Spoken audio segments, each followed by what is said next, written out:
Hi. Now, for our next lesson, we are talking about chords by fifths.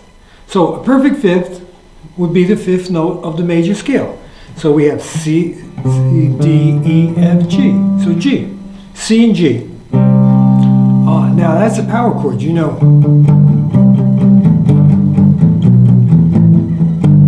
So for on guitar, that's one of the main chords, of course, maybe the main chord of rock.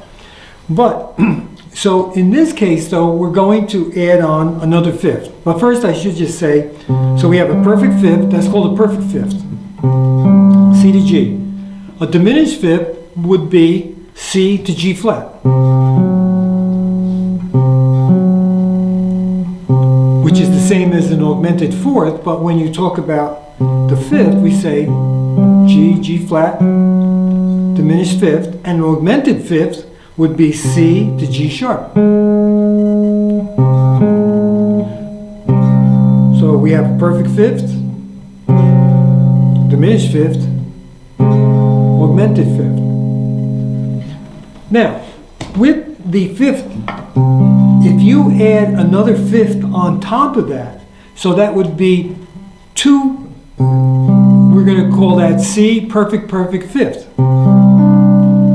Really nice sound. That's on G, it's on C. Now, if you're familiar with the Andy Summers and the Police, he uses this chord quite a bit. Now, when you're talking about chords by thirds, our normal way of labeling chords, this would be labeled C suspended second.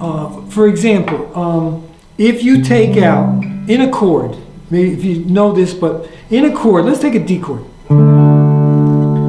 You have D, the A is the fifth, then D, and then F sharp. This is the note that tells you whether it's major or minor. So if you just have the D and the A, that would be a power chord. They might, label it D5. Like this.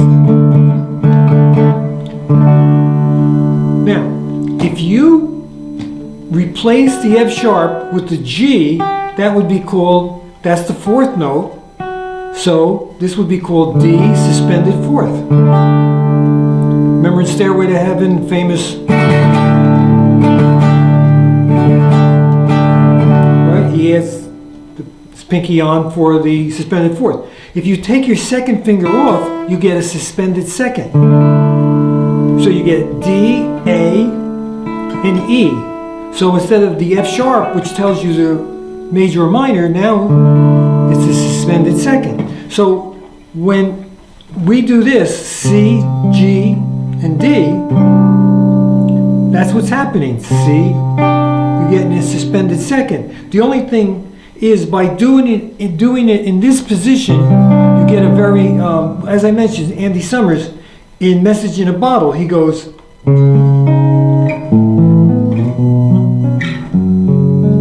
right, he goes C sharp,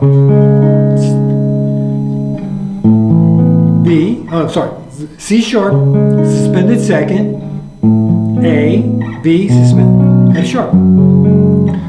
Now here we're labeling it, because we're talking about chords constructed on fifths, this would be two fifths in a row. So C to G is a fifth, we'll do it here. C to G, and G to D is a fifth. So now we could do that starting on the sixth string, we would get this.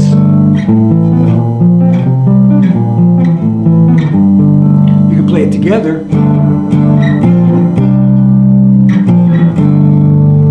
Very strong sound. You could do it on the C, starting on the fifth string.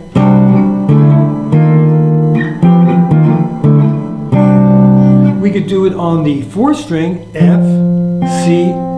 We could do F, C, and G. F, C, and G. We could do it this way, F, C, and G.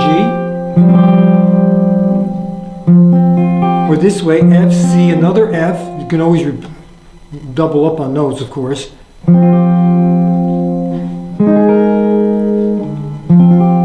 So if you play it low, you have more power. In between, and then on top, you get an open sound. beautiful sound. The classical composer Aaron Copland, if you ever listen to any of his music, Fanfare for a Common Man, Appalachian Spring, Billy the Kid, any of his works, especially the middle period, you'll notice that open sound, especially if you're trying to convey something maybe on the prairie or, right? So now for people interested in that, in whether this sound or the open sound, right? Fifths offer so much. Now you can add notes into fifths, as we were talking about added note chords. Let's say I take this G and then I let my finger just go right across. So we have G, D, A, another D, F sharp. If we did it from the C chord, let's say.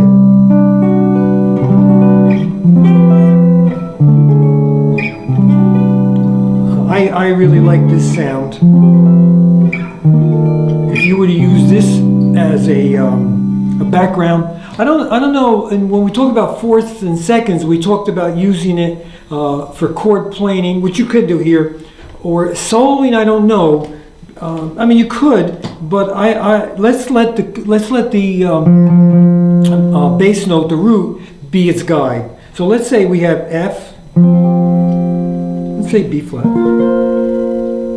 F. C. B flat.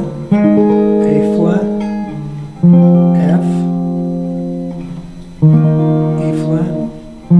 F.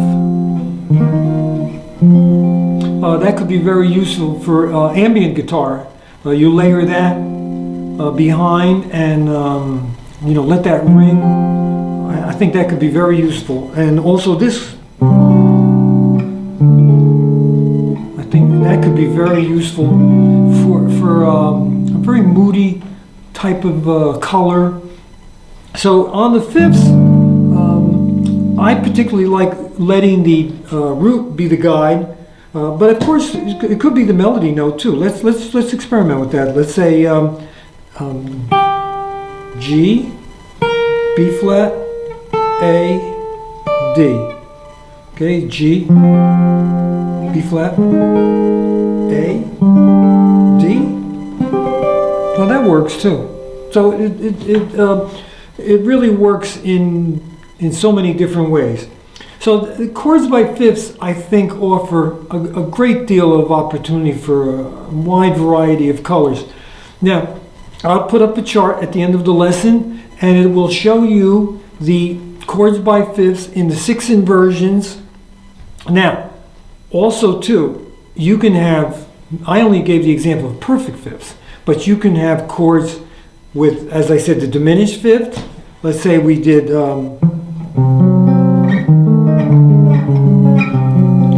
or the augmented fifths, whole nother palette of color, and that's in my book. If you're interested in exploring all those other colors and sounds, then check that out. But for our purposes today, I wanted to show you what the sound of the fifths were.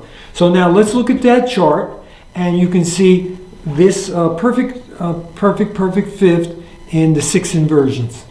Okay, great. So here we have the C perfect fifth in 6 inversions. It gives you a good example of what that looks like on the chord diagrams. Okay, great. Now we're ready for our next lesson, which we will deal with chords based on sixth, the interval of the sixth.